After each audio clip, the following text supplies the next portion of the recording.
toute œuvre d'art est une trace de quelque chose. Tout est trace, tout est empreinte. Et il s'agit de voir c'est l'empreinte de quoi. Ouais, tout est empreinte, tout est trace. Lire les traces. Et je demande à mes étudiants en début d'année quelle est la plus petite trace qu'on peut faire. C'est le point. Ah, il y en a déjà un qui a trouvé la première dimension. La plus petite trace qu'on peut faire, c'est le point. Le point des plus petits que des pattes de...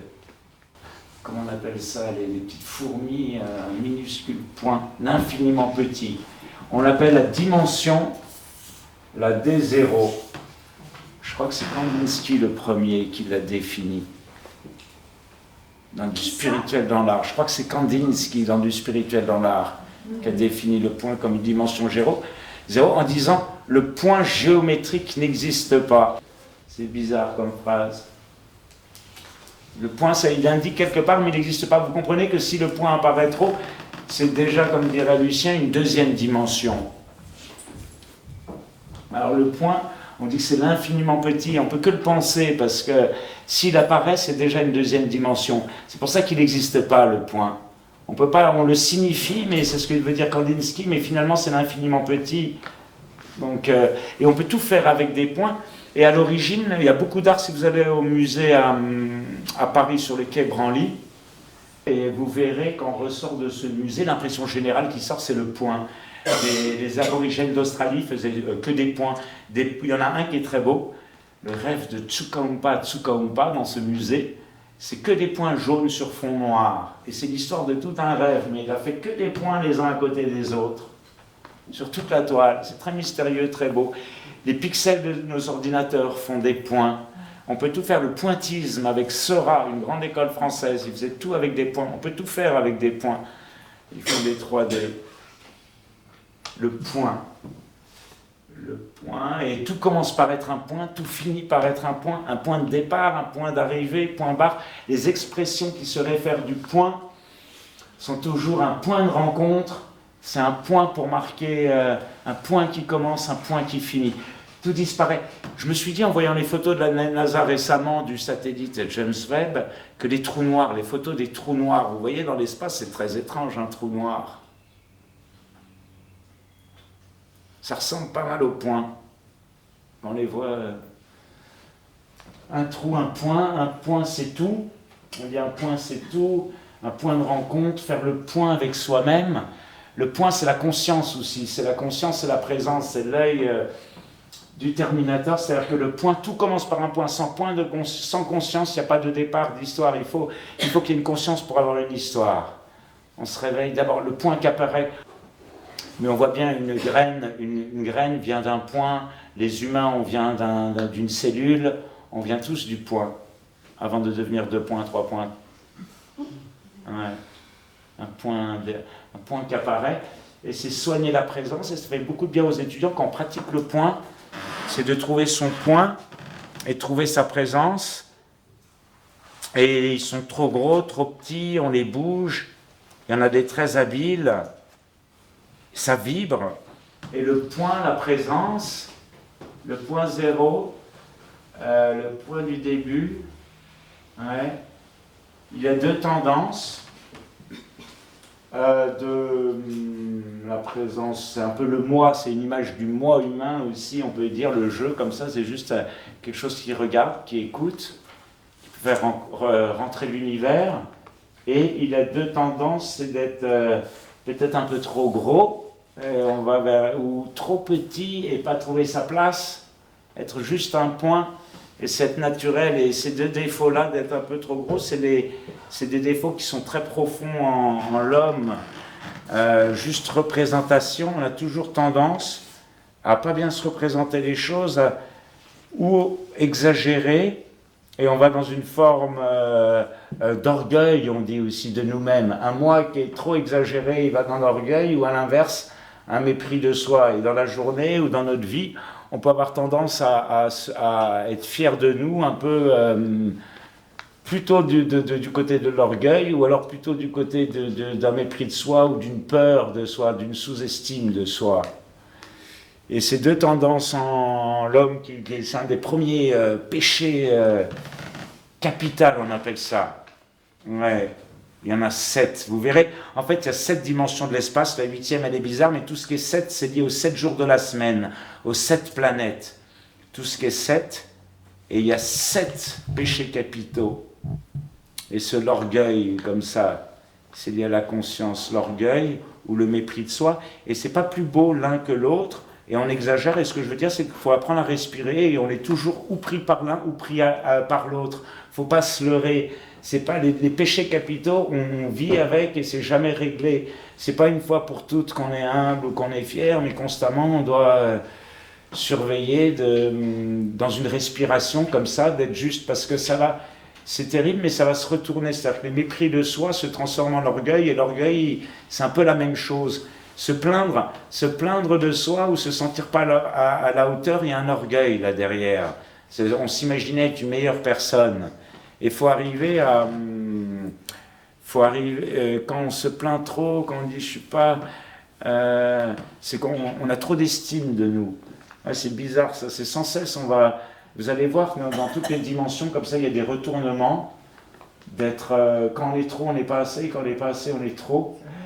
Et c'est par une respiration, et on s'applique, on fait des points, il arrive à une présence naturelle, mais c'est le plus dur de trouver son naturel. Mais à un moment, on s'apaise, on fait des points, et on arrive, sans exagérément, à aligner ces points. C'est très méditatif, et ça fait du bien dans un monde où on est trop dispersé. On peut être aussi trop à la périphérie, il y a des gens trop à la périphérie, et les points s'étalent, ou des gens qui sont trop en eux-mêmes aussi, trop enfermés dans leurs points. On devient trop l'autre ou pas assez l'autre. Et trouver son point, c'est trouver son ancrage. C'est une première conscience et c'est très important de soigner ça. On dit que la pédagogie Waldorf, c'est pour soigner le moi. Et soigner le moi, c'est soigner le point des gens. Renforcer le point des étudiants, c'est de renforcer leur moi. C'est bizarre ça. Qui est invisible, comme le point. Le point, il est invisible et le moi humain, il est invisible aussi. L'être invisible, soigner son point, soigner la présence, demander aux gens qu'on aime d'être présents là et de se débarrasser de leur orgueil et de leur... arrête de râler, ça sert à rien.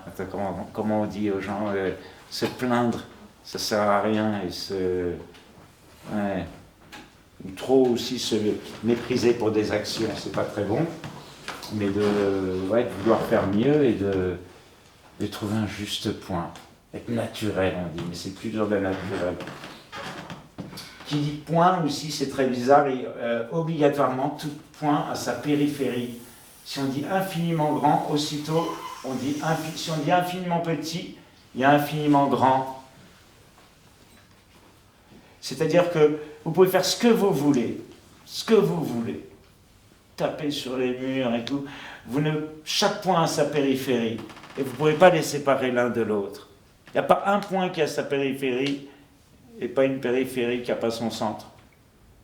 C'est solide, c'est ce que je voulais dire aussi sur l'esprit, parce que dans le monde anthroposophique, n'est-ce pas, avec Steiner et sa vision spirituelle, on parle beaucoup d'esprit. Mais déjà, nos pensées, le spirituel, on peut juste l'opposer au matériel. Et penser une chose, un point et le cercle, c'est déjà quelque chose de spirituel, parce que c'est pas matériel une pensée, n'est-ce pas? Une pensée, elle existe pourtant, on peut sentir comme elle est solide là, avec le point et la périphérie, mais elle n'est pas matérielle. Mais la pensée, on peut dire que c'est déjà le monde spirituel qu'on pense. Pareil avec les émotions. On peut dire que c'est déjà le monde spirituel, ce qu'on ressent et ce qu'on pense en nous, notre vie intérieure. On va voir ça va devenir plus clair. Mais le point et la périphérie vont ensemble, et penser l'infiniment petit, penser l'infiniment grand, c'est important. Alors on fait des points, on s'interroge sur le petit et le grand, et aussi c'est pour comprendre l'ombre et la lumière au début, c'est important. La périphérie, elle est d'ombre, et le point, il est souvent lumineux. C'est-à-dire que toute lumière a une source lumineuse. Bougies, un lampadaire, des phares de voiture, le soleil, même si c'est diffus par du brouillard, derrière, s'il y a de la lumière, il y a une source. Il y a une source, donc un point, un centre dans la lumière. C'est important de comprendre ça. Pas facile à comprendre, c'est que l'obscurité, la source de l'obscurité, elle est à la périphérie. La source de l'obscurité, elle vient de l'obscurité, de la périphérie, elle est cachée, elle vient de loin, de sous les placards. L'obscurité, et en anthroposophie, c'est pas le mal, l'obscurité, elle est maternelle, elle est chaude, elle est fécondante, l'obscurité. C'est pas l'obscurité, le noir, le mal, elle est maternelle, elle est féconde, elle est vivante. Et elle est très importante en peinture, de se plonger, j'en fais faire juste de l'obscurité, comme ça, pour s'habituer. On a tous eu peur face à l'obscurité, mais en fait, elle est bonne, elle est chaleureuse, l'obscurité.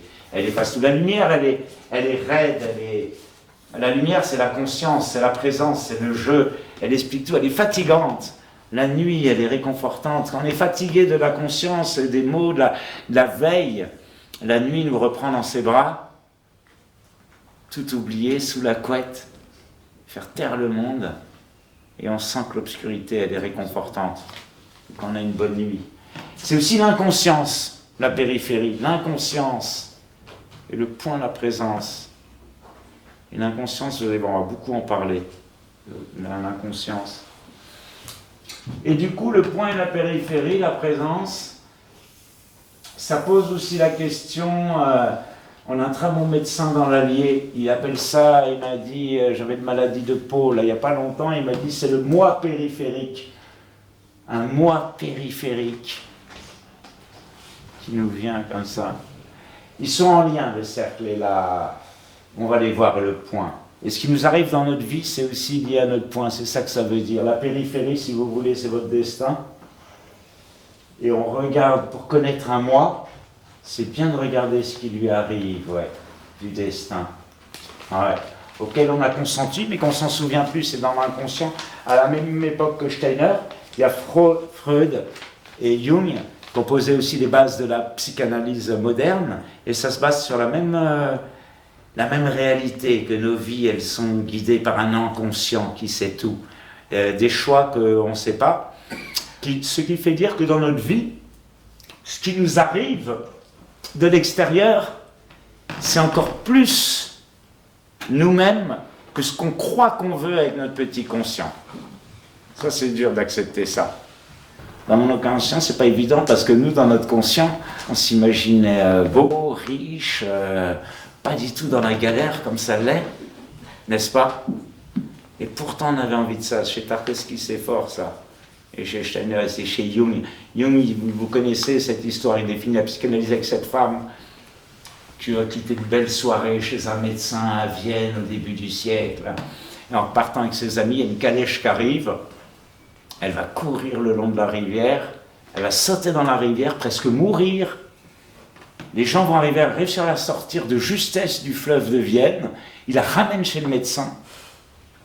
Et en fait, c'est que dans son inconscient, elle était tombée amoureuse du médecin et cette grande maison du médecin en haut de la colline.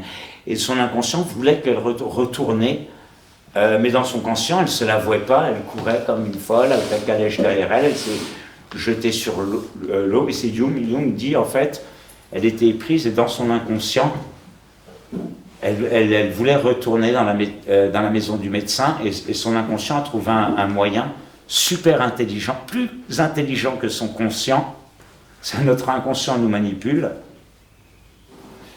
pour la ramener chez ce médecin et dans cette maison dont elle était éperdue. Voilà. Donc ce qui nous arrive, et regardez ça, les jardinières d'enfants, elles regardent aux enfants ce qui leur arrive, parce qu'on a consenti à des combats auxquels on ne consent peut-être plus aujourd'hui, hein. Mais on sent, ça fait peur. Le destin, quand il vient, c'est au-delà du plaisir et de la joie. Il faut qu'on y aille. Voilà. Alors le point. Mon père, il donnait une très belle définition de l'homme, de Angelus Silesius. Déjà, ça claque de s'appeler Angelus Silesius.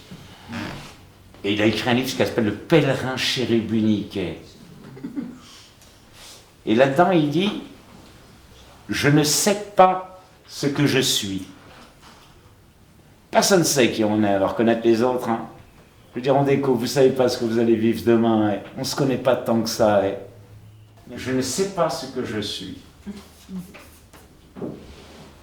ou non, je ne sais plus l'ordre, c'est pas grave. Je ne suis pas ce que je sais. Après, il y a une chose très mystérieuse. Une chose, je suis une chose sans être une chose. Je suis une chose sans être une chose. Chose. Et il dit, pour finir, un point et un cercle. Et un cercle. C'est ce que je suis. Il a dit, je ne sais pas où il a trouvé ça. Je suis un point et un cercle. Un point et un cercle. Et c'est une définition aussi du soleil, n'est-ce pas? C'est pas le symbole du soleil en astronomie. Le symbole du soleil. Avec cette périphérie obscure, ce point lumineux de lumière, et cette situation où l'un va avec l'autre. D'ailleurs, souvent, on peut, quand on a des orgueils, des fois, chez soi ou dans son intimité, à l'extérieur, ça peut se traduire dans des manques de confiance ou des manques de confiance en soi peuvent se traduire avec des coups d'autorité à l'extérieur.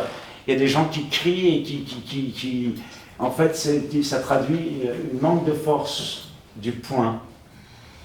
Ouais. D'arriver à ça. Ouais. Et on est tous différents et tout le monde a un destin auquel il a consenti dans son inconscient et qui nous vient de l'inconscient, là, de la nuit. Et on le vit comme on peut. Des fois on se sent écrasé, des fois ça va plutôt bien. On bouge gaiement. Mais ça c'est un peu une situation de l'homme, le point et le cercle. Et faire des points c'est joli, ouais. Des rendez-vous avec soi. À chaque point, faire le point, être là. Apprendre à être là et c'est tout. La D1, ils sont encore connus. La D0 elle est connue, la D1 c'est facile, c'est la ligne. Elle est connue la ligne. Paul Klee a une très belle expression. Il dit que c'est un point qui est parti en balade, la ligne. Ça c'est la balade du point. Si on met des points à côté, on peut faire des lignes. Le point qui part, le moi qui part dans le temps aussi. Ça a un début, une fin la ligne. La ligne, elle a une émotion qu'a pas le point. Toute ligne a une émotion, un dynamisme. Même le code barre, c'est la machine, mais ça reste, ça fait machine, quoi. Et la ligne, je leur fais faire des émotions, je leur fais faire la joie, il y en a qui l'avaient fait, la peine, la tristesse en ligne. On peut vraiment accrocher son âme. Quand je parlais de traces, le point, c'est une trace juste de présence. Il n'y avait rien, je marque juste, je dis présence. Mais ligne, elle raconte déjà une histoire. Ces hésitations, les lignes trop fragiles, les lignes trop sûres d'elles, les colères, les nervosités, la rage, le calme. De vraiment vivre son émotion. Et on comprend que toute trace, c'est très beau, ça chez Tarkovsky et tout ça, que les gens, ils ressentent, par magie, les humains, on peut ressentir l'origine. Si je fais une trace, vous voyez les graphologues, ils vous disent même votre psychologie en voyant votre manière d'écrire. Et c'est pas seulement la forme des lettres, c'est vraiment comment vous touchez le papier. C'est une image de nous-mêmes et la trace, dans toutes les traces, il y a je ne peux pas mentir, il y a ma présence qui... Je peux mentir à la limite avec des discours, mais pas avec des dessins. Dans la dessin, dans la ligne, il y aura mon vécu exact qui est empreint. Et on parle de chemin de vie, de chemin biographique, des lignes. C'est un exercice d'humilité aussi. Je leur demande de faire des répétitions de lignes pour qu'ils se calment en début d'année après le point et de faire des lignes très doucement. Parce que là, les défauts, c'est pas le péché l'orgueil, là, c'est les paresses et hyperactivité. C'est lié au temps, la ligne, et on va tous trop vite, d'une manière générale, dans nos vies. Après, on tombe, finit en burn-out parce qu'on va trop vite. On vit à toute allure. Donc, freiner pour être conscient. Et on a le temps de rêver. Et je leur demande de faire des lignes qui se suivent et qui se répètent avec un intervalle égal à la ligne qui est entre. C'est très méditatif. C'est apprendre à respirer, prendre son allure. Voilà, prendre son temps, trouver son temps. Chaque mois, chacun a son temps, et on peut le trouver dans la ligne, avec des répétitions de lignes. Je refais pendant 1 heure des répétitions de lignes, et ça met vraiment dans des joies, dans des apaisements. On n'a pas idée de prendre le plaisir d'être un point qui se déplace, de vraiment vivre. Je suis là, je suis là. Et on s'aperçoit qu'on a une origine. Je sais que on a le temps de rêver, de voir que l'esprit va ailleurs. Et on fait œuvre d'humilité, on répète juste les lignes, les unes à côté des autres, comme ça qu'un intervalle. Et à la fin, il y a des espèces de 3D qui sortent, il y a des volumes qui sortent, qui sont assez incroyables. On a des hologrammes, c'est magique. Si vous faites bien les points, simplement, en étant fidèles les uns à côté des autres, vous verrez à la fin, ça donne des ensembles incroyables. Tout l'art primitif est basé là-dessus. La ligne, elle vient aussi très tôt dans Lascaux. La ligne, elle est liée aussi dans les grottes préhistoriques. Il y a le point et la ligne aussi. Ouais. La ligne de vie, la ligne de conduite. C'est le temps, là, c'est hyperactivité. Pareil, si je fais ça, je ne suis pas présent. Et si je traîne trop dans ma vie, je m'endors. Un amour trop rapide ou un amour trop lent. Et reprendre son temps, trouver son temps, c'est pas... On s'est tous fixés sur la montre, mais c'est pas vrai. On a tous un temps intérieur. Et quand on s'en livre, eh bien, on a le temps. On retrouve son temps. Et c'est un des pouvoirs du moi, c'est de retrouver son temps. Quelqu'un de pas pressé, il a déjà... ou qui traîne pas trop, quelqu'un qui vit dans son temps, il a déjà beaucoup de soucis en moins. Les nervosités précipitées, notamment aujourd'hui, c'est... Ouais, et pareil, elles nourrissent après des espèces de fainéantisme, on n'arrive plus à bouger. Et pareil, quand on procrastine, c'est souvent quand on traîne trop comme ça, c'est parce que c'est lié aussi à une trop grande activité. Son temps, c'est bien respirer, prendre son temps. Autrefois, les gens, nos grands-parents savaient encore un peu vivre dans un temps... Mais là, il faut faire d'autant plus de confiance et de conscience pour reprendre le pouvoir d'avoir notre temps. Pas se laisser stresser, quoi. Ni endormir. C'est ça, hyperactivité et fainéantisme. La D1, c'est la ligne. Il y a plein de belles choses sur la ligne. Il y a plein d'artistes qui ont fait des belles lignes, les points, les pointilles. La ligne de Matisse est splendide. Mais il y a plein d'artistes qui ont développé des lignes tellement pures et tellement belles. Matisse, à la fin de sa vie, ou Jablinski, il fait à la chapelle de Vence, il fait presque plus rien. Il a un grand bâton, il est allongé dans son lit, avec un bâton de 3 mètres. Il fait une ligne sur le mur, mais elle est tellement pure, tellement libre, tellement spontanée, tellement naturelle. Il l'a fait avec le bon temps. C'est une histoire de temps, c'est pas une histoire de talent, c'est une histoire de temps. Là, il a son temps, c'est la grâce, quand on a la grâce comme ça, du temps, elle se voit, elle se sent dans la ligne. Il faut qu'elle soit vécue, la ligne. Elle devient aussi comme des empreintes digitales un peu. On les trouve en Bretagne, dans les grottes sculptées dans la pierre, des répétitions de lignes. Dans des grottes en Bretagne, on va sous terre, Gavrinis. Et il y a des répétitions de lignes, ça fait comme des empreintes digitales qu'on a sur les doigts, vous voyez. C'est très personnel, la ligne. C'est pour ça que la police, elle prend nos empreintes digitales, parce il n'y a pas 2 humains semblables avec des empreintes digitales, c'est joli. Ni même avec un chemin de vie.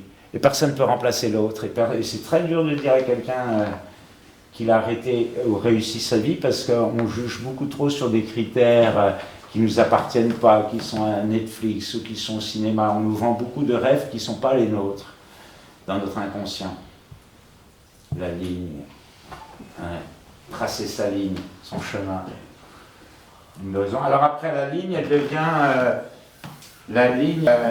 quoi en fait? Peu à peu, si je la serre comme ça, le point, on le met côte à côte, il devient ligne à l'infini, et la ligne à l'infini. Tout le monde dessine comme ça. Hein. Vous devinez ce que ça fait la D2? Surface. D2, surface. Jusque-là, ça va, hein, c'est officiel. Hein. La surface. Ou le plan, il y en a qui disent le plan aussi. Le bon plan, le mauvais plan. Là, du temps, et c'est vraiment une sensation du temps. J'ai une origine, j'ai un but. Ouais, les grâces de la légèreté, les dépressions douloureuses, la ligne qui n'arrive plus à avancer. Alors la ligne qui devient plan, c'est le temps. Ouais, comme je leur disais, Je vis dans les bois, moi, dans une cabane, et je vais au travail, je reviens, je dis aux étudiants, je fais des allers-retours. Ma ligne, elle devient surface. À force de vivre des choses, les sentiments de la ligne, elle peut devenir plan. Et là, elle devient, c'est vraiment l'espace du temps qui devient espace. Et l'espace, c'est trouver son espace, c'est autour de nous. Moi, je vois très bien quand je vais pas bien, quand je vais bien justement à la cabane, je sens que autour de moi, l'espace, il respire, il se pose. Et quand je vais pas bien, j'ai vu chez des amis, l'espace autour de nous se salit et il devient pas beau. Soigner son temps et soigner son espace. C'est vraiment dans quel espace on est. Comment on soigne son espace et quel espace on a et comment on habite l'espace. Le plan, la surface. Ouais, c'est très beau, c'est tout l'art du Bauhaus, chez Paul Klee. Ils partent et ils font des espèces de damiers de couleurs. C'est lié à la couleur, c'est plus lié à la forme, la surface. Donc on part toujours d'un point en art, quoi qu'on fasse. On pose le crayon, le pinceau ou quoi que ce soit, donc ça commence par être un point. On le bouge, ça fera une ligne. Vous pouvez faire une surface, vous pouvez rester dans la ligne aussi, mais si la ligne elle devient surface, et il faisait comme ça au Bauhaus, Paul Klee avec ses amis, très beau, dans le voyage au Maroc, et il faisait juste des damiers, et à un moment il soignait, il y a plein de grâce dans chaque toucher chez Paul Klee. C'est très beau parce qu'on sent qu'il a son temps, il respire, il est dans un espace de grâce, et puis il fait des surfaces les unes à côté des autres, et à un moment il y a la fantaisie qui l'emporte, et le damier devient un peu plus étrange, la 2D, ça fait comme des damiers. Il y a les photos de Yann Arthus Bertrand, elles sont connues de la Terre vue du ciel, ça fait aussi les deuxièmes dimensions. Tous les tapis, vous voyez, tout art est en fait en deuxième dimension. Tout art, je veux dire, tout art, on est sur une feuille, on est sur un papier, donc on est en 2D, vous comprenez, sinon c'est de la sculpture. C'est les trompe-l'œil, le volume, le motif. L'art est en 2D, il est sur une feuille. Ouais. Deuxième dimension, ça va. Un dessin animé, c'est bien, il montre quelqu'un qui se fait aplatir comme ça, il passe sous la porte comme ça, le mari qui s'est fait écraser par le rouleau compresseur. La 2D. Là, les dessins animés, c'est bien, c'est montrer la 2D. Et de soigner son espace, et on rentre dans l'espace comme ça, on le corrige. Et c'est très méditatif, en fait, regardez Rothko. Rothko, c'est 3 surfaces et c'est tout. Mais c'est 60 couches. Rothko, mais vous verrez, c'est pas vraiment une 2D, Rothko. Mais il y en a plein. Les grands artistes, encore aujourd'hui, il y en a qui travaillent que avec la 2D. Et c'est joli. C'est plus l'élément, ça vibre comme ça. C'est pas l'élément de la ligne, du dessin. La surface, ouais, c'est la ligne qui est devenue surface, ouais. Plan. J'ai l'image d'une rivière aussi qui rejoint la mer un peu. La ligne, c'est la rivière, elle rejoint la mer, la surface. Elle se tait dans le plan. Le plan à l'infini, ça donne à détroit. Le plan à l'infini, ça donne quoi à votre avis? Ça va, elle est connue celle-là encore. Hein? Ouais. Le plan, c'est que la Terre est ronde. C'est bizarre ça, c'est qu'on va sur un plan, la Terre, et hop, on arrive en géométrie, là, c'est ça, à l'infini. Le plan devient volume. C'est bizarre. Le plan, et puis il devient rond. Le plan, il devient volume. Comment le plan, il devient volume? C'est pas mal. C'est le même changement que de la ligne à la surface. Hein. Et là, j'en fais faire des volumes. C'est avec le dégradé, on fait sombre, là où c'est loin des yeux. Tout le drapé, tout l'âge classique, c'est Michel-Ange. On fait la 2D, ça c'est jusqu'au Moyen-Âge, ça. La 3D, c'est le volume et on l'a par le dégradé. Comme ça, genre on peut faire un œuf ou un truc simple au début, pour lui donner du volume. Et sur la surface des choses, c'est le monde matériel. C'est le monde matériel. Tout ce qu'on peut toucher a un volume. Un grain de sable a un volume. Tout ça, c'est vraiment l'incarnation. C'est vraiment la D3. Alors, il y a des choses très étranges. C'est qu'on l'a oublié, mais il y a quelqu'un en 1413, Brunelleschi, sur la place à Florence, il va démontrer qu'on voit en 3D. Et Bruno Leschi, il va juste mettre un espèce de carré comme ça, Florence, avec des fils, et il va montrer que les colonnes au bout de la place sont plus petites que celles qui sont grandes. C'est la naissance du point de fuite et de la perspective, comme ça.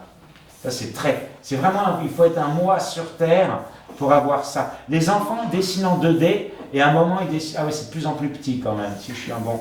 Les arbres qui sont proches, là, ils sont plus grands, et puis après, voilà, dans le sud. C'est des cyprès, ça se voit que je suis bon en dessin. 30 ans de peinture pour arriver à faire des cyprès comme ça, moi. Bon, la perspective, oui, et donc on voit en 3D. Avant, c'est vrai, dans les icônes, il y a des fonds dorés, les perspectives ne sont pas jusque Giotto. Même Giotto, encore, il y a des maisons, elles sont aplaties, un peu comme des Égyptiens. C'est pas la 3D. Mais en Grèce, c'est bizarre, c'est la Grèce antique, même dans l'art, elle maîtrise parfaitement la 3D. Et là, il y a mes collègues qui m'ont montré des premiers chrétiens dans les catacombes où ils revenaient au plan en refusant, ils inventaient la 4e dimension même. Une dame, là j'ai lu, ils m'ont donné un article, on quitte la 3D.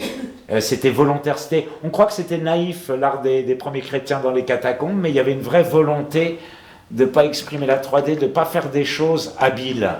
C'est très intéressant. Ils refusaient les trucs trop techniques. On va le comprendre plus tard. Soigner l'incarnation, soigner sur Terre, on est un mois dans un... Là, on est encore vue d'avion, justement, on est vue du ciel. La 3D, ça demande vraiment un exercice de rentrer, de saisir le volume. Ça demande un exercice de présence, d'être vraiment sur Terre. Là, on peut vraiment encore rêver pas mal et y arriver. Et là, j'ai les premières personnes qui jettent leur crayon, qu'on en marre, parce qu'ils font des dégradés, mais ils n'arrivent pas à avoir la conscience du volume.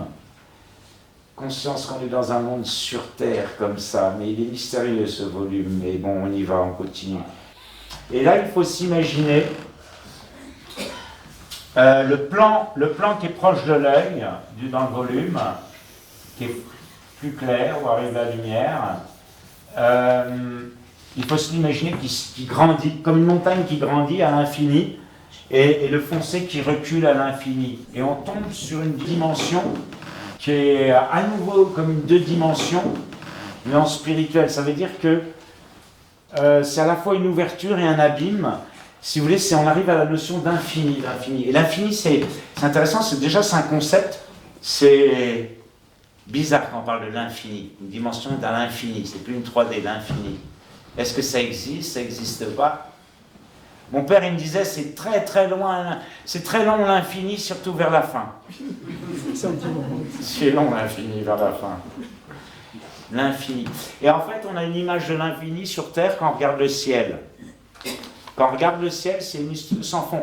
Comprenez que la 2D, c'est un regard qui est arrêté. Là, le mur, je le vois en 2D. Mais si je regarde le ciel, c'est une 4D. Et en fait, c'est ça qui est dans l'art de Rothko qui est remarquable, c'est que je les ai revus, je suis allé à l'expo récemment, et c'est vraiment comme du ciel, Rothko. C'est pas des surfaces arrêtées. Et c'est ça ce qui est agréable à l'œil. Et c'est pour ça qu'on aime regarder le ciel aussi l'été. Il nous recharge et il vibre comme ça, le ciel. Et c'est parce qu'en fait, on regarde l'infini. Il est le mieux défini, l'infini, c'est en géométrie. Justement, mon père, il faisait de la géométrie euclidienne, la géométrie de l'espace. Et l'infini, c'était la ligne d'horizon. Et il m'expliquait bien que pour eux, pour ceux qui font de la géométrie, là, c'est comme à l'infini, l'horizon, ça passe et ça continue, ça va à l'infini et ça revient de l'autre côté. Il y a un retournement à l'infini. L'infini, c'est là où les choses se retournent. C'est très important de penser à l'infini comme ça, parce que c'est vraiment un endroit précis de l'espace. L'infini est un moment précis. Et il y a toutes les contraintes dans la D4.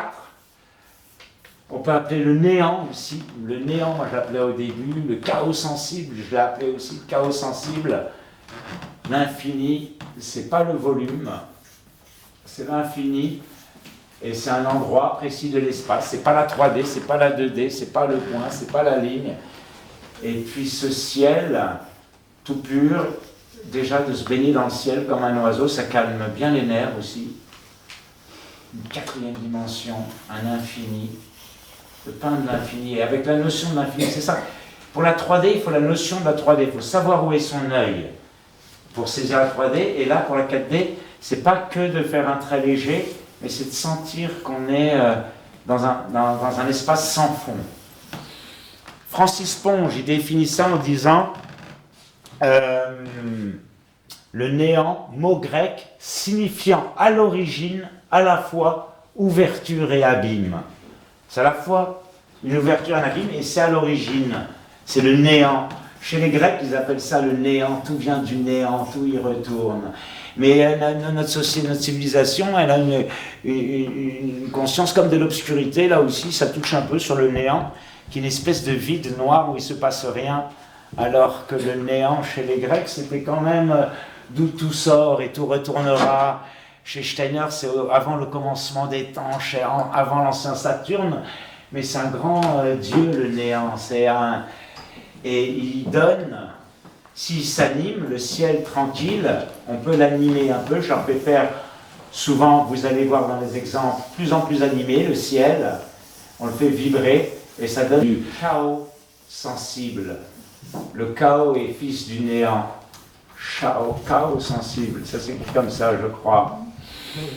Chaos, et à l'origine aussi, tout vient d'un chaos, comme ça. Il y a une fille dans le plus vieux mythe, pélingien, il l'appelle, un mythe grec comme ça, Eurynomée. Il y a une femme qui danse avec. Elle va donner naissance au chaos. Elle danse avec un serpent, l'origine du monde. Et ce qui est marrant, c'est que M. Pacou, en physique, il enseigne que ça, c'est le carbone, l'hydrogène, l'azote, l'oxygène et le soufre. Et c'est les 5 piliers du monde vivant. Mais je trouve ça tiré par les cheveux parce que c'est des dominations qui sont données assez récemment par la physique moderne. Et les Grecs, ils devaient s'en fichtre pas mal de la physique moderne. Ils avaient leur mythologie à eux. Vous comprenez? Mais c'est enfin un jeu d'esprit qui est sympa, qu'on ait quand même les molécules. On dit que c'est le pilier du monde vivant, ça. Carbone, hydrogène, azote, oxygène. Si vous avez ça, avec un peu de soufre, vous pouvez créer le monde vivant. Mon Dieu. Et je leur fais faire des chaos sensibles, ouais. C'est le lâcher-prise. Ça correspond au lâcher-prise. Trouver un rythme, et c'est très très dur de le lâcher-prise, de plus contrôler son pinceau. C'est quelque chose de notre époque, de passer de la 3D à la 4D. C'est pas vouloir, c'est d'être dans le moi périphérique aussi. C'est le moi qui se dissout dans le chaos sensible, et c'est pas avoir peur de se perdre, mais c'est d'arriver à se déconstruire, par exemple. Et ceux qui arrivent à la 3D, il y en a, ils n'arrivent pas à la 4D, parce que le lâcher-prise, c'est dur de ne rien vouloir avec sa main, de juste faire des gribouillages, et c'est dingue ce qui sort là. C'est très dur de lâcher, mais on y arrive quand même, et ça fait du bien, parce que c'est servir du crayon dans tous les sens, tout lâcher, avoir quand même une grâce, être bien, la grâce du point. J'essaie de l'exiger, d'être là, d'être présent, et de trouver une ligne pas trop droite, ni trop courbe, et de faire un chaos sensible. On continue. Ouais, vous allez voir ce qui apparaît. Je vais vous montrer après, je vais garder un peu de suspense. C'est bien de faire du suspense. Vous allez voir ce qu'on peut faire en faisant du gribouillage. Donc ça c'est le chaos sensible, 4e dimension. Ouais, un lâcher-prise, un moi qui se retourne, tous les retournements. On va parler des retournements des chaussettes. Steiner, il dit ça, quand on meurt, on se retourne comme une chaussette, nos peaux, nos dimensions. Ça, c'est la peau de la 3D, n'est-ce pas? Et ça se retourne. Ça se retourne. Ça s'inverse. Le moi... Il dit comme une chaussette ou comme une veste dans d'autres conférences, et on sent toujours chez les Égyptiens, dans toutes les cultures, hein, c'est pas que Steiner, tous les grands initiés, on appelle ça comme ça, chez Édouard Chouret, les grands initiés, ils ne parlent pas tous d'un monde spirituel, un monde à l'envers. Et déjà nos pensées, nos sentiments, ils sont au des retournements. On se retourne, voilà, comme les tableaux de la 3D, 4D, et là, la 5e dimension va arriver. Ah, comment je préfère? Au-delà de l'infini. Alors, ah oui, je la montre comme ça, la 5D. Qui se retourne. C'est logique, hein, c'est tout hyper logique. J'aime bien cette conférence parce que ça ne dépend pas du tout de mon génie, ça vient tout seul. Que le nous, vous allez voir, c'est sûr que c'est comme un tour de magie. 5D, c'est que, alors là c'est assez magique. Alors toujours le point, on ne peut que commencer par ça. Des lignes, on ne peut que faire ça, même si elles sont larges. Ça peut donner des surfaces, ça peut même donner des volumes. Vous allez voir, c'est un principe qui est incroyable, qu'on connaît, c'est que, je fais un peu plus foncé exprès sur les bords, c'est que le principe incroyable, c'est quoi? C'est que l'obscurité recule et la lumière avance vers l'œil, malgré nous. On donne même l'exemple des gens, si on veut paraître un peu plus maigre, on peut s'habiller en noir. Je fais l'expérience aux étudiants, je prends un rond ou une feuille carrée noire et une feuille carrée blanche, je dis laquelle est la plus grande, tous les étudiants me disent la feuille blanche. Après on les mesure, il me fait le nom d'un chien. Ils ont la même taille. C'est-à-dire que même à 10 mètres, des feuilles de même proportion, le noir recule, il fait plus petit. Et, miracle, là, le noir, il est pourtant sur mon papier, vous êtes d'accord, hein? Regardez bien la magie. Là, la pupille se retourne et c'est le blanc qui est devant et le noir, il est passé derrière. Et je demande aux étudiants, je passe, hein, c'est relou, je dis à chacun, mets dans ta pupille le noir derrière. Là, vous y arrivez maintenant. Vous arrivez à mettre le noir derrière et le blanc qui vient devant, c'est presque naturel. C'est des lois du monde, là, que je vous... c'est comme ça, vous pouvez le faire, vous y arriverez chez vous, ça ne dépend pas de moi. 5e dimension, on parle d'une émergence. C'est-à-dire, au-delà de l'infini, l'émergence, c'est l'inverse d'une 3D, comme la 4D, c'est une 2D rendue spirituelle. La 5D, c'est une 3D à l'envers. Et un exemple très très beau dans l'histoire, c'est la Madone Sixtine de Raphaël. Autour, vous verrez, il y a le ciel, il y a des rideaux verts, et dans le ciel, on voit des visages d'enfants, de poupons qui ne sont pas nés, qui arrivent. Ils émergent. C'est pas comme une 3D. La 3D, on la voit, elle est posée comme ça, c'est le monde matériel, et ce qui émerge en nous, comme ça, face à la 3D toute la journée, c'est un monde d'âme, d'émotion, un monde intérieur. Et constamment, quand on regarde les choses de la 3D, il y a des images qui montent, des inspirations, des imaginations, des intuitions. C'est tout ce qu'on ressent. Et c'est une grande partie de la réalité. Même des fois, la réalité, on ne la voit pas parce que ça devient trop fort. Quand on est pris par des pensées, on fait n'importe quoi dans la 3D tellement. Des fois, on croit voir des choses. Enfin, c'est très fort ce qu'on ressent et ce qu'on éprouve face à la 3D. La joie ou même l'amour. De voir un visage et de tomber amoureux de quelqu'un, l'amour, il est en vous, n'est-ce pas? Il n'est pas dans le visage. Et bien distinguer pour un jeune du monde intérieur, monde extérieur, 3D, 5D, qu'est-ce qui monte en moi? Et le regarder. Et quand je regarde les choses, qu'est-ce qui monte en moi? Apprendre à s'écouter. Et un des très bels exemples, c'est le Petit Prince. Le Petit Prince, il est toujours comme ça, il écoute, on sent la 5D, il vient de loin. Au Moyen-Âge, on la figurait comme ça, cette dimension, je trouve ça génial. C'est Steiner qui relate ça, mais je l'ai vu dans un codex, je l'ai vu ce dessin. Il est repris, il est très connu. Et il a été jugé, on s'est moqué d'eux, on peut se moquer. Mais vous allez voir, c'est quand même assez génial. Ils font la voûte étoilée comme ça. Ça, c'est la voûte du monde. Le point et le cercle, voilà. Le point et le cercle. Le point, il est là. Hop, ils peuvent faire un paysage à l'intérieur. Donc le moi, je fais une silhouette, je le dessine comme ça. Il est dans un espace, attends, on va le dessiner mieux, il a son temps. On est toujours coincé dans le temps et dans l'espace. C'est notre croix, ça. On va y revenir. Il est dans un certain moment, dans l'espace, c'est nous. Là, c'est sa surface, soigner son espace, hein. Son temps, son époque, s'il vit au Moyen-Âge aujourd'hui, les montagnes au loin, le chemin, la montagne, pour avoir la 3D, bien plus visible. 3D, 0D, ben, le temps, c'est le temps de parcourir le chemin. L'espace, c'est soigner son espace, la 3D. Et là, ils imaginaient une voûte céleste, comme une vieille bâche qui avait des trous, et là, une lumière magique. Ils s'imaginaient un plan au-dessus de la voûte, où on allait quand on est mort, ou comme ça, avec une lumière magique. Ouais. Souvenir, il y en a plein qui le font encore. Enfin, on le fait différemment aujourd'hui. J'ai pas de jaune parce que le jaune, une lumière magique. Vous rajoutez du jaune à votre esprit qui tombait là, il y avait des trous. Il y a même des fois un espèce de bonhomme bon Dieu qui se balade comme dans les tableaux de Simon Pachieka là. Hop, un bonhomme bon Dieu qui marche avec un bâton, il fait des trous lui. Et hop, ça fait couler la lumière magique qui vient sur Terre la nuit. C'est la lumière des astres, des étoiles. Et c'est au-delà de l'infini, l'astral. Et c'est un peu comme le petit prince dans sa planète lointaine. Et cette lumière des étoiles, vous voyez comment ça brille une étoile, ça brille un peu comme un diamant une étoile, ça scintille, voilà. Les planètes, elles brillent et les étoiles scintillent. Très précieux. Vous voyez, c'est comme des petits diamants, ouais. Van Gogh, il adorait peindre les étoiles la nuit, ça réconfortait tout le monde. Tous les humains, quand ça va mal et qu'on voit les étoiles la nuit, il y a un truc qui nous parle comme ça dans la lumière des étoiles. Moi, je pense que c'est pour ça qu'on aime les diamants aussi.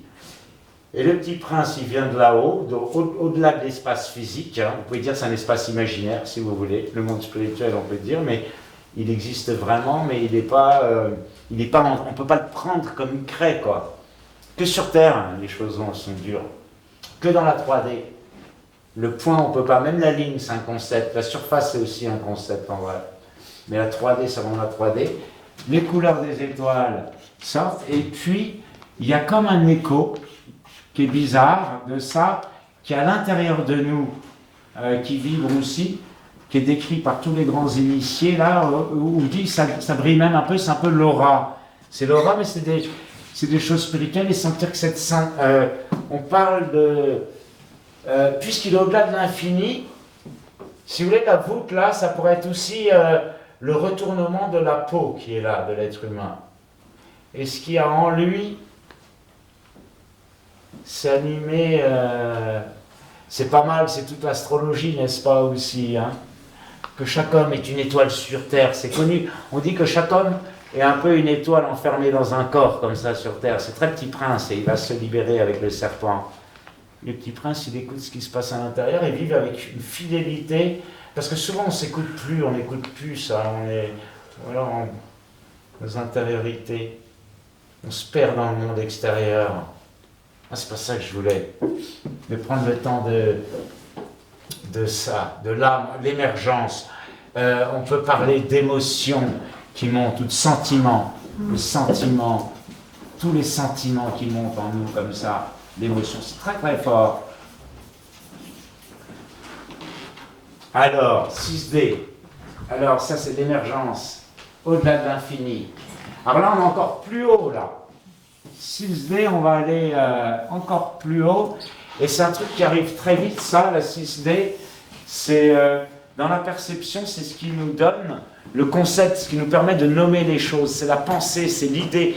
En peinture, on appelle ça le motif. Il y a de l'art abstrait, non figuratif, et c'est la figure. Quand vient la figure, un moment dans notre cribouillis, on a comme ça les apparitions, on continue, et du néant, qui est l'inconscient, surgit d'abord des lumières, on les regarde, et à un moment, on fait un petit point, et ça m'évoque un poisson, par exemple. Et je fais un petit poisson là qui vole, et c'est comme un poisson dans la mer. Mais j'ai vu apparaître de mon chaos sensible, mais au moment où je dis poisson, il y a quelque chose, il y a une dimension qui rentre, c'est celle de la pensée. Ça va très très vite dans la perception, sauf des fois, là justement, quand on voyage, on dort et on n'est pas dans son lieu habituel, on se réveille et on ne sait plus où on est. Ça arrive ça dans la vie. C'est-à-dire qu'on n'a pas la 6e dimension, on a toutes les formes et tout, mais on n'arrive pas à analyser. On voit un visage et on ne sait pas qui c'est. Et à un moment, avec la 6D, ah non, ça va, c'est que des habits sur mon siège, alors qu'à un moment, mon cerveau, il cherche, qu'est-ce que ça peut être, une sorcière qui est rentrée dans ma chambre, je cherche en panique, et c'est comme un jackpot, et quand je trouve le bon concept, là, je fais, ah ouais, c'est des habits sur une chaise. Mais la 5D est plus mystérieuse, c'est les sentiments, les émotions, c'est souvent mélangé, et on ne peut pas les nommer clairs. Là, c'est lié au motif en art, on dit que c'est un motif qui vient, mais c'est lié à la pensée, vous avez compris, le percept et le concept, c'est lié au concept. Le concept, perception, C'est juste qu'on ressent. Concept, c'est ce qui vient de nous, et on nomme tableau et tout, c'est toute l'intelligence, le concept. Le concept, c'est l'idée. L'idée, c'est lié à la pensée, et l'art abstrait n'a pas toujours de 6D. La 6D, c'est d'aller jusqu'au motif. Mais ça va très très vite, mais on vit dans ce monde d'idées, de pensées, qui est très solide, qui est très prégnant. On sent que pour les philosophes, ce monde devient même plus réel que la 3D pour les grands philosophes et les grands initiés. Pensée logique, bien se représenter les gens. Pour Platon, tout vient de l'idée. L'idée est une, elle est entière et elle est cohérente. Chaque pensée, elle est liée à une autre, et on ne peut pas... nous, on pense mal, mais le monde de toutes les idées, il est cohérent. Aussi chez les Allemands, c'est chez Platon, mais chez Hegel. Chez Hegel, le monde de l'idée, c'est absolument tout. Il est cohérent lui-même, et c'est quand, dans la peinture, on peut dire « Ah, la lune !» Sinon, à des moments, « des vagues la nuit !» Là, on m'a dit quoi? Un vaisseau fantôme dans celui-là. Ah, une île. Alors, la 6D, elle ne doit pas être là parce que tout le monde dit un concept un peu différent. Mais des fois, tout le monde s'accorde sur le concept parce qu'il est clair. Le monde de l'idée, de la pensée. Pensée, c'est émotion, sentiment. Là, on peut mettre vie un peu. La vie du chaos sensible. L'émotion, le sentiment. Ça, c'est plus des ressentis, mais de physique, je ne sais pas comment dire. Une émotion, ça bouge différemment. Ça, c'est plus une danse. C'est plus, comment distinguer la 5, elle émerge. La 4, c'est plus le vivant. Un tableau peut être plus ou moins vivant. Un bon artiste, son tableau est vivant. Et un bon artiste, pareil, il va mettre beaucoup d'émotion dans son tableau. Et de la vie. Bon, l'idée, on les a presque toutes. Pas mal. Quand le motif vient. Et c'est dur parce que quand il vient, on se précipite dessus, on le tue. Ce qui est très très dur, c'est de vraiment prendre le temps de laisser un motif apparaître sans le tuer. Parce qu'au début, on attend tellement que quelque chose vienne, qu'on l'entoure, et le poisson, il a l'air de rien. Mais quand on prend le temps, la venue d'un motif, c'est très fort. Il ne faut pas le précipiter. Ouais, les idées, les concepts, la pensée, l'art figuratif. C'est ça. Et Cézanne, il dit, l'âme est une plaque sensible. En nous, on a des images qui montent, mais ça monte de choses très profondes, de l'inconscient. Et c'est comme à la surface d'un lac. Et ça crée une image de la surface du lac qu'on appelle représentation. Tout ce qu'on sait du monde vient de représentation. Et nos représentations sont faites d'images. Même nos intuitions les plus profondes, elles passent par la représentation. La représentation, c'est l'habit du conscient. C'est la pensée intellectuelle, si vous voulez, mais après, elle peut devenir de plus en plus vivante, la représentation. Notamment, si je vous dis un triangle, c'est quoi? On pense généralement au triangle isocèle de base, mais il y a toute forme de triangle possible. Même Lucien montrait aux étudiants qu'un point, ça peut être un triangle de face qui est dans l'obscurité, c'est-à-dire que le concept de triangle, après, il peut vraiment varier de toutes les formes. Une ligne, ça peut être un triangle allongé, qu'on voit de dos. Ça peut être un triangle. Et vous voyez, le concept de triangle, il prend vie. La représentation du triangle prend vie. Pareil avec les gens, on croit les connaître, on vit avec, et puis après, à la fin, on s'aperçoit qu'ils ont plein d'aspects différents. Tout ça, c'est des triangles. Et on peut le faire pour tout. Hein. Rendre la pensée vivante. Hein. Un point, ça peut être un triangle, ça calme, hein. C'est les paradoxes. Ça fait à partir à la 4D. La 4D, il y a des exemples très très connus. C'est aussi toutes les inversions. Alors lui, c'est pas le premier qui en parle, je ne sais plus, c'est autour de 1800. Monsieur Hinton, il fait un tesseract, une croix en volume, et il dit que c'est le premier qui parle de la 4e dimension, mais il y a plein de jeunes aujourd'hui sur Internet et tout. C'est tous les jeux impossibles à la 4e. C'est très drôle l'infini, parce que ça donne à plein de jeux de l'esprit. Il fait une croix comme ça en volume, et il dit... il rajoute la croix aussi devant là, un carré comme ça, pour que ce soit vraiment en 3D, une supérieure là, donc tesseract. Et il dit le carré qui est au milieu qu'on ne voit pas, il est dans la 4D. C'est le premier dans l'histoire qui définit la 4e dimension. Il y en a un qui est super, il fait des espèces d'anges comme ça. Et dans l'intervalle, il y a des dragons. Et cher. Ou des escaliers impossibles. Des escaliers, ils montent toujours et cher, il fait. Et vous finissez en bas de l'escalier. Ça, c'est typique de la 4D. Ça se retourne. Et cher. Et là, il fait des anges. Et dans l'intervalle, vous regardez, il y a des petits diables qui sont dessinés, par exemple. Il fait plein de jeux de l'esprit comme ça. Ça, c'est typique de la 4D. Et la 7D, qui est la 8e de l'espace, parce qu'il y a la D0, vous comprenez, la 7, c'est la dimension numéro 7. Les archétypes, vous avez entendu parler de cette expression? La 6, alors ça c'est la 5, 4, 3, 2, 1, 0, 6, et là c'est les archétypes. Il y a la forme de l'étoile, et les choses qu'on reconnaît, tout ce qui nous permet de nommer notre langage, c'est très profond, la 6. Et là encore au-dessus, derrière les dieux, alors ça fait un peu scandale, c'est que au-dessus des dieux de placer quelque chose, on se demande, déjà à 4, on se dit à l'infini c'est fini, 5, 6, 7, on se dit mais qu'est-ce qui peut être au-delà de l'esprit, de la pensée? Qu'est-ce qui peut être cette dimension, cette 8e dimension? On la cherche longtemps celle-là, ça crée un beau suspense. Vous avez une idée de ce que ça pourrait être, qui est au-dessus de tout, le plus important? Pour Steiner, il le met aussi au-dessus de tout. Kant le met au-dessus de tout aussi, le grand Kant. Steiner le met au-dessus de tout. Il dit c'est ce qui restera de toute mon œuvre dans 500 ans. Rudolf Steiner. Un concept, un livre qu'il a écrit. Oui, alors au-dessus du Père, ça c'est le monde du Père, tout à fait. Là, les archétypes. Là, la 6. Ici, on peut dire que c'est le monde qu'on reçoit aussi. On est enfermé dans le Père. C'est très bizarre cette histoire. Ouais, les religions paternelles comme ça. Non, c'est comment? Qui se réfère au... Là, le sentiment, l'âme, la vie, infini, la 3D, avec les montagnes, le chemin, la ligne du temps sur son chemin, avec son inconscient qui arrive, dans son âme. On se balade, on regarde le paysage et puis ça monte quand même toujours en nous. Alors ce concept-là, et Steiner dit c'est ce qui restera de moi aussi dans 500 ans, c'est un concept qui est au-dessus de toutes les contingences, c'est la liberté. Ah, vous saviez? Ah, vous l'avez dit? Ah, je suis à moitié sourd.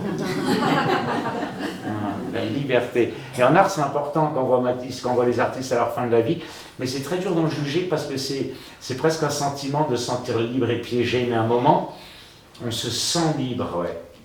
On se sent libre. Mais c'est intéressant de penser que même toute cette structure de l'espace, elle vient quand même de quelque chose de libre et qu'on est quand même libre parce que sinon, on serait que dans un déterminisme...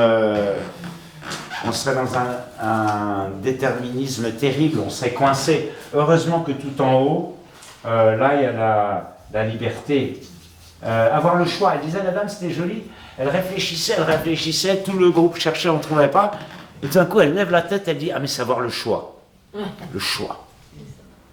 Ouais. Et avoir le choix de la liberté, parce que, en fait, dans la philosophie de la liberté, c'est pas une liberté d'action. L'action, elle est toujours... on a des motifs conscients, mais l'action, comme je vous ai dit, elle vient de notre inconscient. Donc, la liberté, elle n'est pas de fait. Elle n'est pas dans les faits. Je veux dire, je peux être conditionné même à lever ma main comme ça, je peux me croire libre, mais mon conditionnement me fait faire ça. C'est pas mal déjà écrit. Les faits, on ne peut pas les changer. Je ne suis pas libre de voler comme un oiseau. Ouais, c'est ça que j'avais dit aussi. Je ne suis pas libre, j'ai une condition de James et je suis prisonnier là-dedans. Et même dans mon destin, il est pas mal marqué ce qui vient de la périphérie. Ce qui vient de la périphérie et du cercle là dans l'autre. C'est pas mal déterminé. Par contre, je n'avais pas compris, c'est justement en discutant, et Steiner le dit aussi, c'est une liberté psychologique qu'il s'agit. C'est-à-dire que dans les contraintes de notre périphérie, du monde, notre petit moi, on peut subir notre destin de manière dure et se sentir prisonnier dans notre rôle, de notre personnage. On supporte difficilement le schéma, le trait, la matrice dans laquelle on est coincé, mais il y a des jours où on est heureux comme un poisson rouge. Je t'en dirais, il y a cette image, un poisson rouge dans son aquarium qui ne se plaint pas, qui est content d'être là. Il ne se dit pas « Ah, j'aimerais voler comme un oiseau ». Si, il y a peut-être des poissons qui se morfondent comme ça, mais je ne crois pas. Dépressifs, parce qu'ils ne peuvent pas être des oiseaux. Nous, ça nous arrive. Et accepter sa condition, c'est ça. Donc, choisir, là, on est pris dans une réalité, mais qu'on peut quand même, alors on ne l'a pas tout de suite, du coup, la liberté, c'est ça. Hein. Une liberté psychologique, ça veut dire que les événements du destin, je n'ai pas trop le choix, parce que je me retrouve là face à quelqu'un qui m'appelle, mais même du but en blanc, ma réaction psychologique va être assez définie par mon éducation, par ma culture, au début, mais quand même, il y a une petite brèche où on peut sentir qu'on a un choix, C'est-à-dire que je peux me fâcher, je peux rigoler, ça donne l'humour aussi, ça donne une tendresse aussi. Quand on a, vous voyez dans le théâtre, on vit vraiment ça, c'est qu'on joue un rôle et on ne se prend pas au sérieux. Et on dit l'acteur est son double, on a un double et on sait qu'on joue un rôle. Mais dans la réalité, on perd cette distance-là. Au théâtre, à l'école Chaleur, on en fait pas mal et c'est hyper agréable parce qu'on est plus libre. On sait qu'on doit jouer et puis on tente des petits trucs, des impros. Mais ce que je veux dire, c'est que dans la vie, quand on sent cet espace de liberté, c'est un espace avec les événements, avec les choses. Et c'est très important parce que c'est l'espace, la brèche qu'on peut faire dans tous dans toutes les dimensions d'espace dans lesquelles on est coincé. Le point, il ne peut pas être autre chose que point, la ligne, elle ne peut pas être autre chose que ligne, le plan, la surface, le volume, le monde terrestre. Vous pouvez faire ce que vous voulez, on s'y cogne, la 3D, le 2D, mais la manière dont on vit dans ces dimensions, qu'on ressent notre prison c'est notre destin, elle peut changer et on crée en nous un homme vraiment nouveau. On a reproché même à Goethe de ne pas pleurer à l'enterrement de sa mère. Moi je vais pleurer, maman, c'est sûr, je te promets. Mais lui il dit qu'il est plus sujet à ses émotions, c'est-à-dire qu'à un moment il peut choisir. Ça ne veut pas dire qu'on est plus triste, mais qu'on n'est plus manipulé. Donc c'est sûr, c'est possible de mettre de l'humour, de prendre une distance. Mais bon, moi je dis ça aux étudiants, ils me regardent, ils me disent « Mais James, c'est de la théorie ça. » Je veux dire, quand on a un vrai chagrin d'amour et quand on a des trucs, quand on a des vrais soucis, de devenir libre, c'est pas évident. Mais de commencer quand même avec, comment dire, un petit peu, reprendre une distance, sentir que ce moi-là, dans le cercle, il peut se balader un peu, qu'on n'est pas broyé des expériences dans nos vies, on est broyé par le destin, ça va mal, on est tendu, il faut aller chez une masseur. Et c'est respirer. Souvent on prend une colombe pour la liberté, moi j'aime bien, la colombe elle vole dans l'air, les surfeurs, le wingsuit, là on peut sentir un peu la liberté dans l'air, la colombe de la paix. Et la colombe de la paix, c'est sûr, la liberté, on peut la voir. Et c'est très beau de penser que même les dieux qui ont créé le monde, ou je sais pas, ou la matière et tout ça, tous ces conditionnements-là, il y a quand même eu un élément de liberté. Et c'est ça, chez Eugene Green, c'est très très beau chez Eugene Green, parce que c'est la vraie naissance de nous-mêmes. En fait, les enfants physiques, on les reçoit, c'est la nature qui les fait, ça se fait pas dans notre conscient. Le seul être conscient qu'on crée dans notre vie, c'est celui-là. C'est cet être entre les deux, ce qui jaillit de la source, en nous, du point, la présence, la 5D, la 4D, tout ce qui jaillit, les émotions, les pensées, c'est pas nous, c'est déjà notre monde. L'autre monde, la 3D, là, qui arrive de l'extérieur, avec tous ces événements, ces gens, des fois des caresses, mais des agressions, la 3D qui vient de l'extérieur, ce qui vient intérieur, et c'est un espace, c'est ça, c'est un jeu avec soi-même, avec nos intériorités, on garde un espace, et avec les contingences, je ne dis pas qu'on peut se balader libre comme un oiseau, mais on sent les comiques et les gens pas mal dans des situations dramatiques, ils sont libres, ils peuvent passer au premier degré, il ne faut pas se laisser piéger par son propre rôle, et on crée, là, avec ces deux choses-là qui sont données, un être invisible mais conscient. C'est ce que nous on a fait par rapport à notre destin là, des contingences de la 3D, de ce qu'on nous a donné et ce qu'on en a fait, et cette liberté là, Ce petit jeu, il est très important parce que chez Eugene Green, il dit c'est notre vraie naissance. On naît tous de soi-même. Ce deuxième homme ou cet homme perfect, c'est-à-dire naître de nous-mêmes, c'est gagner une petite liberté aussi dérisoire soit-elle, aussi dérisoire soit-elle, il y a une vraie naissance qui nous appartient et qu'on peut faire grandir ou pas, mais c'est un enfantement, comme dit Eugene Green, de nous-mêmes, et on enfante d'abord que de nous-mêmes, pour dire que c'est notre travail de se tenir dans ce destin, la manière, c'est pas le quoi, c'est pas tant le quoi du métier, c'est vraiment le comment, vous comprenez, c'est comment je vis ma vie, et c'est juste, c'est pas, on le sait aujourd'hui, c'est pas d'être peintre ou d'être caissière à casino ou d'être président qui font la valeur d'un être humain, c'est pas notre statut ou notre fonction sociale, mais comment on la vit à droite à gauche. Ce que je veux dire, c'est qu'il y a sans doute des voyous qui volent dans les caisses et des caissières très bien, qui sont des vrais héros. Et c'est pareil pour les hommes politiques et pareil pour tous les métiers, de ne pas déterminer les gens par le métier, mais par cette naissance de nous-mêmes, comme ça, qui peut être libre. Et c'est sûr que dans les moments de douleur ou difficiles, quand le destin nous broie, moi, j'insiste même pas sur la liberté parce que c'est agaçant quand on a quand on a des problèmes et on peut pas s'en dégager. Quelqu'un qui vient vous dire mais rigole un peu, regarde ça du bon côté, retrouve ta liberté, ça va partir. C'est bientôt les vacances. Pense à quelque chose de bien. Et si je fais comme ça, je fais tourner 8 dimensions de l'espace avec un doigt. J'ai progressé depuis la 12e. J'espère que vous n'êtes pas trop saoulé, plutôt donné envie de vivre avec tout ça. Hein. Bien votre point, votre présence, prendre votre temps, soignez votre espace, et vous verrez le monde, la 3D qui devient un peu magique, tout ce qui monte derrière, l'inconscient qui nous vient de la 3D, là, et les gens, la 3D s'efface. Sentir bien conscience de notre vie du corps, de nos émotions du corps, de notre pensée, amener de la clarté dans la pensée et soigner nos libertés pour ne pas mourir malheureux. Merci à tous infiniment.